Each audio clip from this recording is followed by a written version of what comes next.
everybody. Welcome into Northern Life. Thanks for being here on this Tuesday as we inch closer to the official start of fall. And it's an exciting start to our show. That's because we have some exciting drinks that are on the table. And they are from Farm Lola, which we'll be getting into a little bit. But it's the Farm Lola Honeyberry Lemonade. I believe that they did was the collaboration with, is it Wild State? Yeah, I believe it's Wild State, yep. Look Awesome. at that. It looks amazing. I'm so excited. This has been sitting on my desk since we went on our shoot, which was a few weeks ago. And so I've been tempted every day to give it a try. Because honeyberry just sounds so delicious. What do you guys think? That's tasty. It's really That's good. good. It's important to note this is non-alcoholic, by the way. I hope so. I sure hope so. Otherwise, I've made a grave error. Right? That would not be a good thing. It doesn't have THC on it. No. Yeah, our director Shania said probably should have clarified that before we started drinking, but very good.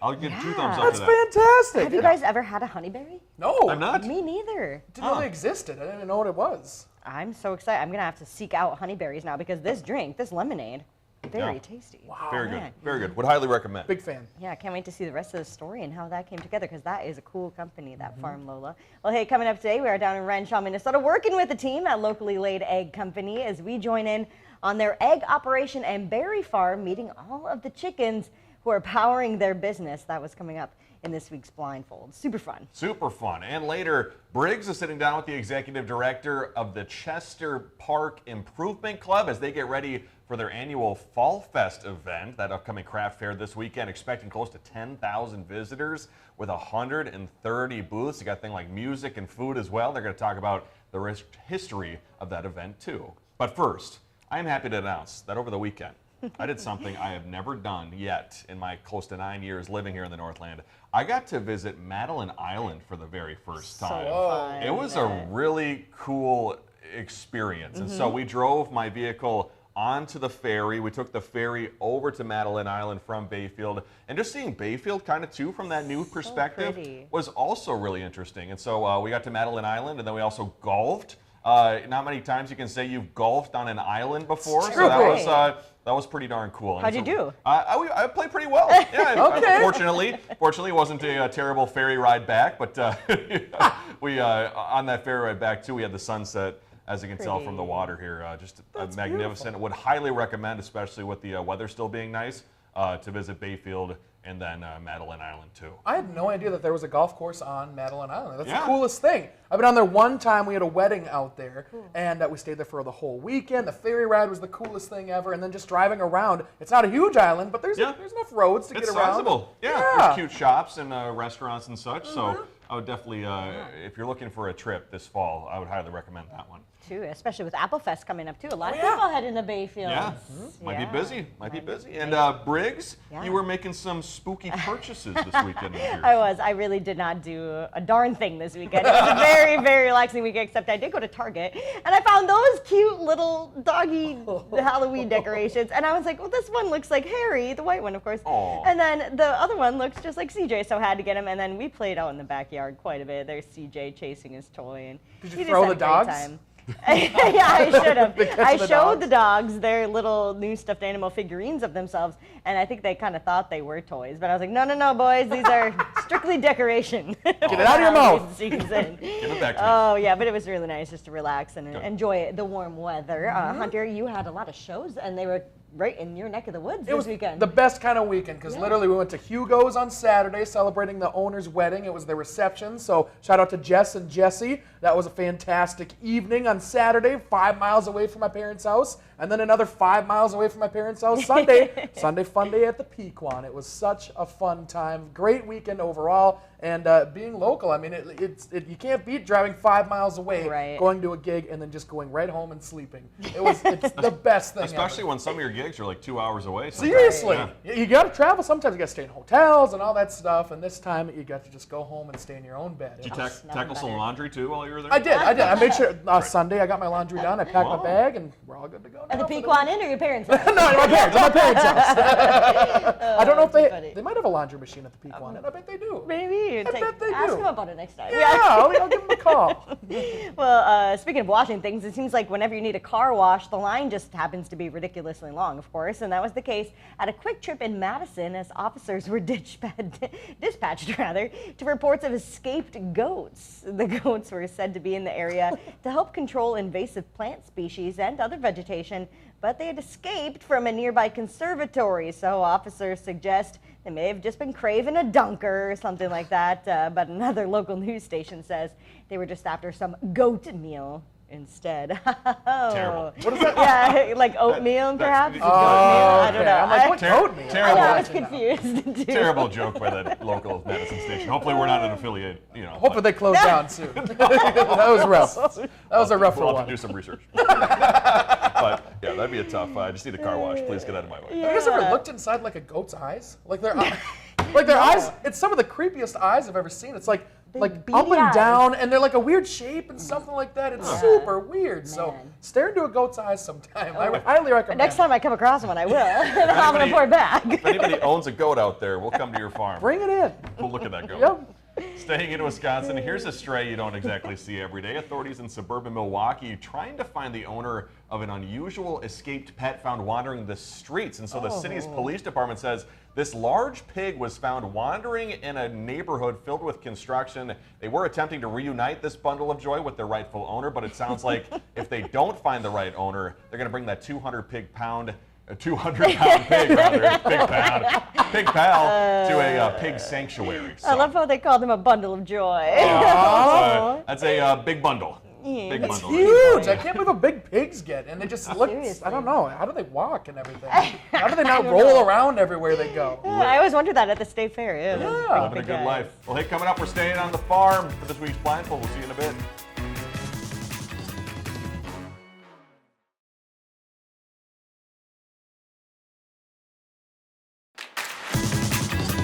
Welcome back, folks, for this week's Blindfold. I took these two to the old farm. The locally laid egg company in Wrenshall, Minnesota, has a mission to source and sell local, creating real food for their neighbors. Their farm is even inviting others to spend the night on their land, helping to do chores, just like the ones we had to do. Oh, that's a. Oh, no. Sorry, is this Ryan? All right, grab Ryan's shoulder. Yep, you're right in front of you. Ryan, grab my shoulder. Okay. Oh my god! Oh, it's so bright. It is so bright. It's so bright. Look at me. This is the Airbnb box. So Lucy owns this place, Lucy and Jason. Oh, And look at him poking me. we're going to take care of some chickens here, ladies and gentlemen. Oh, my God. What do you guys think? This is so fun. I'm the king of chickens. And I, the queen. So cool. Look at the How you doing? So that Brett, right? This is Brett. This is Ryan Briggs. Nice to meet you.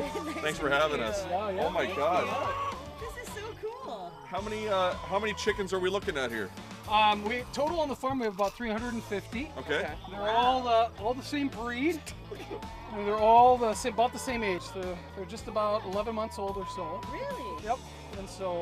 And Ryan, you've held these before. I have. right? I have experience. So At the festiviversary. At the festiviversary. right? Oh my gosh.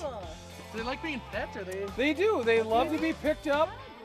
Pick this one up. Yeah, pick them up. Just hold those wings down. Oh, good. There you go. Hang in there. Hang in Anybody there. afraid of Hang in poultry, there. by the way? No. Oh! I didn't hold the wings down. There you go. There we go. They're just picking my Well, you know they'll take off in just a little bit. But they Oh don't my really gosh. fly. Can I hold this one? I got a Oh, chicken. hi, buddy. Oh, there's a dog. Okay. Oh. There is a window, pass-through window, look-through window, and so people sleep on the other side, just like a regular Airbnb. So there's a bunk bed there.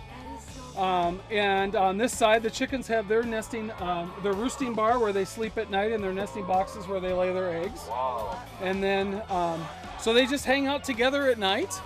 And so we have a lot of guests that will come and they'll help with chores, just as you guys are going to do today. And it's she's got one. They got the wings. Do you hang in the wings? That goes? Yeah. Hi, buddy. So how do you tell if it's are these all 'Cause they're all- girl chickens? Yeah, we only have girl chickens on the farm. Okay. No roosters. No roosters. Okay. Get ready. Right. Never catch them. Well, this one is my new friend. Right. Yeah. Oh, I like how they just peck. do you name any of them or? I was Well, just gonna ask. they are all named Lola, which is short for locally laid. Oh. So, yep. Oh, look at him run. Oh, yeah. Well, What's going on there? Oh, is that apple? there's some apples, yep. So they've been chewing on some ground apples. Oh my God. whoa! Hey, what's going on? No southern movements. All right. So All right, so yep, you're just gonna reach in the nesting boxes here. This is where they lay the eggs in the boxes. And then just gently set them in your basket. Fun. Kind of go from building to building. Count your eggs before they're hatched. Yeah. Great. 1 egg. 2 eggs. This is so exciting. This is crazy. I know. So when were these eggs laid? Just this morning, I would imagine. Yes, generally shortly after the sun rises, they'll start laying. They'll lay about 1 egg, almost 1 egg a day. And they lay basically through the morning. They're usually done laying about 1 o'clock or so. I just have a few. So is it just one chicken going in and laying 1 egg and then another Yep, goes in? yep, Okay. yep. Interesting. Yeah, there might be some chicken clicks that use one box. Oh yeah. This is like a high school lunchroom. Right. Yeah. Just like Is this chicken here laying an egg right now? Yep. Oh wow. Probably a Oh, couple it's in there. right there. Oh, that's so interesting. I feel like I'm trick or treating or something. This is cool. You ever get sick of eating eggs? No. No. Wow. You have to remember, most birds, turkeys included, historically would roost or spend their nights up in trees to get away from predators. So when you set up a chicken coop, you've got to have the roosting bar high so they can have that sense or that feeling. And then when we talk about holding them by their wings when you pick them up, when they sleep at night, they cram this whole bar. You can see how it's bent. So you'll see 50 or 60 chickens just on one bar. Because they want to tuck their wings tight to each other. That's how they know they're secure. Aww, So that's that's that togetherness piece for them. That's precious. Oh, cool. Oh, this feels That feels good. good. Oh, man. Oh, Never hideaway here. I want to move. later, yeah. I'm gonna move to edit thing right Cool. now. Well, and then Nice. Woo! Cool. Yay! I feel like we did something today. This is good. I feel productive. Wow. Oh, it feels so good in here. It does. I want to stay here forever. That there. This is how the studio feels sometimes. Beer? Oh, I'll tell you about that. Hunter, I love how you're like, I feel like I did something today. But you do feel really accomplished working on the farm, collecting all the eggs, putting them in a basket. It's fun. I loved it. It was awesome. And the amount of chickens was just like insane. They're just everywhere. They were very friendly, though. They were very nice. very friendly, so I would highly recommend a stop to the old Farm Lola. Yeah. Easy to remember their names, too. Yep, they're all Lola. Lola, Remember Lola, that. Lola. Very cool to stay overnight with Airbnb. If you want to visit them, you can find more information on our website. Coming up, fall is in the air, and you can enjoy everything it has to offer at Chester Bowl this weekend. We'll chat about it next.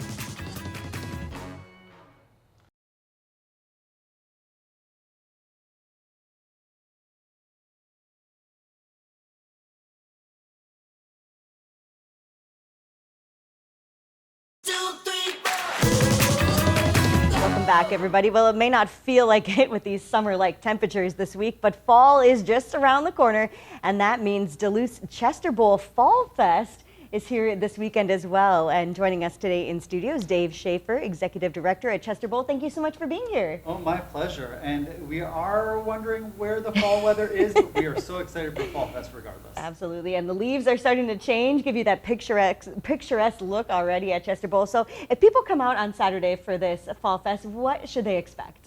Fall Fest is a regional craft festival, so we have over 130 different crafters. Everything from folks crocheting at their kitchen table after the kids are in bed up to larger businesses showcasing the things they make and letting people shop for them. We also have a dozen food trucks. So if you go home hungry from Fall Fest, you are doing it wrong.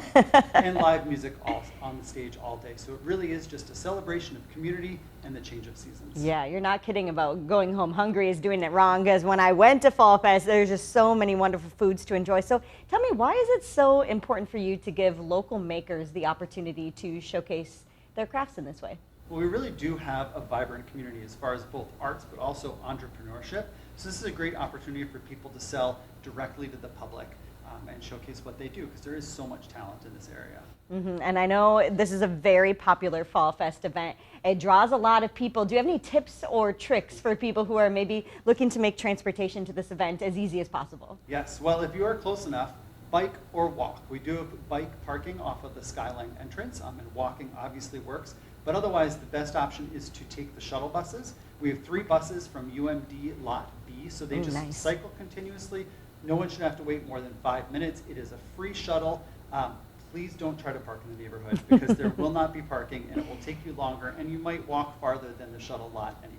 Awesome. Well, a really nice service you guys have provided there for folks. So this is the 39th year of Fall Fest, correct? It is, and it has grown over the years. We can expect up to 10,000 people in a one-day event. That's how much it's grown. So how did it start? I assume, you know, the vendors were not quite up to 130. Yeah, I mean, you know, at that beginning, I'm not sure how many vendors there were, but it really has expanded. And we're at a point now where the park capacity is what keeps us from growing more. We just don't have room for more vendors, but it has been fun to grow to this point. Awesome. And I know that there's, it's a free event to attend, but there is a suggested donation, and that money goes back to Chester Bowl. Tell us how you guys put that funding to good use. Well, at Chester Bowl, we believe any family should be able to be part of summer camp or learn to ski or snowboard, even if they can't afford it. And while our prices are affordable for most families, we know not every family can afford that. So we do offer scholarships. We awarded over $12,000 this last summer for summer camp, and we'll be awarding about $27,000 in winter scholarships to skiers and snowboarders. The only reason we can do that is because families donate at Fall Fest and some other special events. So our recommended $5 per person, $10 per family donation at the gate goes directly to that scholarship fund. So you can feel good knowing people can be part of our programming because of your generosity. Yeah, giving back is wonderful. And real quickly, you guys have a big chalet renovation project going on. Tell us about how that's been going. Oh, it's fantastic. So we are doing a complete renovation and expansion of the building. And we just received a recommendation for $2.3 million award for that. And so that'll be finalized soon. But in the meantime, we have about $600,000 left to raise. So if folks want to find out more, growingupchester.org is the website. Awesome. Well, thank you so much for being here, Dave. And if you want to check out Fall Fest on Saturday, it'll be happening at Chester Bowl from 9:30 a.m. to 4:30 p.m. We'll have more information on our website, northernnewsnow.com. We'll be right back after the break.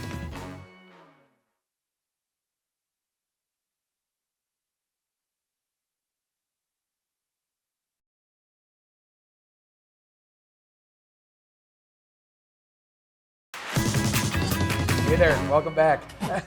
As we all know, a lot of recipes require canned food items that require draining. It's super annoying. Cut myself all the time trying to drain those things, so it's nice to have another option. And there might be another option. According to Rachel Hackbarth, she tests out an item that aims to turn your metal can into a plastic strainer for this week's Does It Work? So we'll be the judge of that. We'll see if it works here, and hopefully I can stop accidentally cutting myself with a metal can. You should be the writer for these intros to Rachel's package, because you were just off the cuff there, but you made the product sound great. Thank you. Offer to narrate it for her. I should get commission or something like that. Does It Work with Hunter McCombs. There we go, exactly.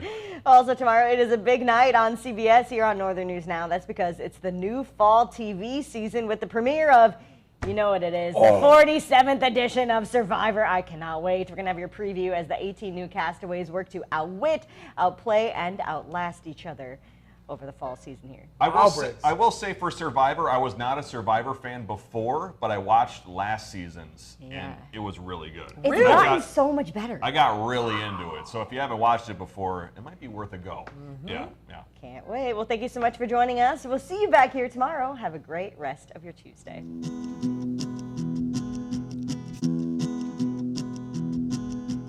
Find some time to throw a line, or just head outside to unwind. That's the life in the great North Woods.